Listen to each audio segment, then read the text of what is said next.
নামাজটা ছাড়েন না। যত পাপ করছেন করেন, আমি বলি নামাজ ছাড়েন না। ইনশাল্লাহ একদিন নামাজই আপনাকে পাপ থেকে বের করে আনবে ইনশাআল্লাহ।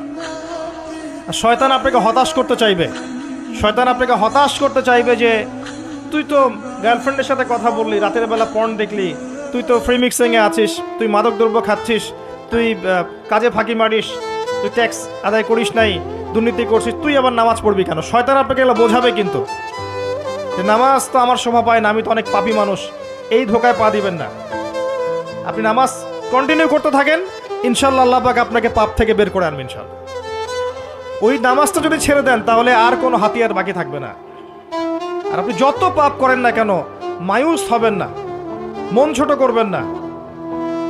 আপনার একটা সেজদা, যে সেজদা আপনি চোখের পানি ঢেলে দিয়েছেন আল্লাহর কাছে যে আল্লাহ আমার ভুলগুলো তুমি মাফ করে দাও, আমার তওবা তুমি কবুল করো, ইনশাল্লাহ দেখবেন ওই একটা সেজদা যদি কবুল হয়ে যায় আল্লাহ পাক আপনার সব গুনাহ মাফ করে দিবেন ইনশাল্লাহ। হতাশ হবেন না। শয়তান হতাশ করতে চাইবে মানুষকে, শয়তান মানুষকে হতাশ করতে চাইবে। এমনকি আপনার যদি পাহাড়ের পরিমাণ ঋণ থাকে, ওই ঋণ শোধ করার ব্যবস্থা আল্লাহ পাক করে দিবেন ইনশাআল্লাহ। হতাশ হবেন না, নামাজ ছাড়েন না। আর আমি একটা কথা বারবার বলেছি, আবারও বলছি যে চলমান যে 3G 4G নামাজগুলো চলছে এগুলো থেকে নিজেকে দূরে রাখুন। সব এখন ডিজিটাল, নামাজও ডিজিটাল। দেখা যায় যে 5 মিনিটের মধ্যে 4 রাকাত নামাজ শেষ মাশাআল্লাহ। ইমাম সাহেব যদি 10 মিনিট পড়ায় দেয় তাহলে তো তার চাকরি নট। বোঝেন না? এত তারা, আমার সময় নাই, আমরা ব্যস্ত মানুষ, এত সময় লাগে নামাজ পড়তে? ইমাম সাহেবকে বলছে,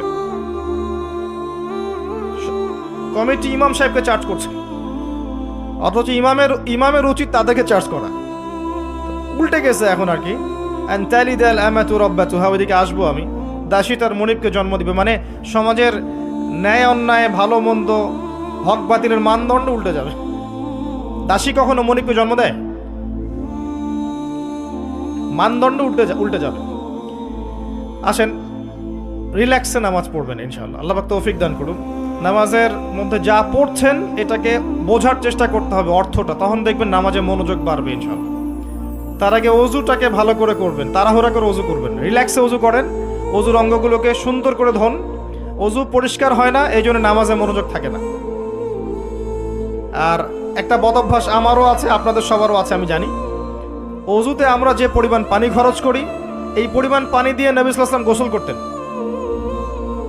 হ্যাঁ, আর আপনার মাথায় যত চুল আছে তার চেয়ে বেশি চুল ছিল নবী সাল্লাল্লাহু আলাইহি ওয়াসাল্লামের মাথায়। আপনার 2-3 জনের মাথায় যত চুল আছে